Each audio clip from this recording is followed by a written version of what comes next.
боз торғайы атанған боз даланың. Ассалаумағалейкум құрметті қонақтар, қадірлі патша көңіл көрермен.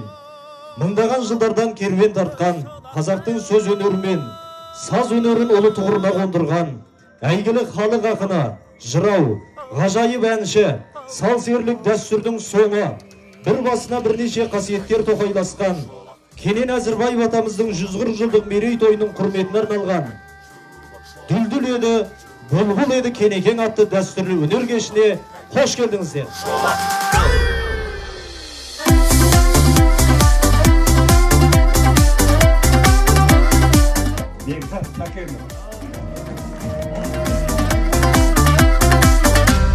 Men gene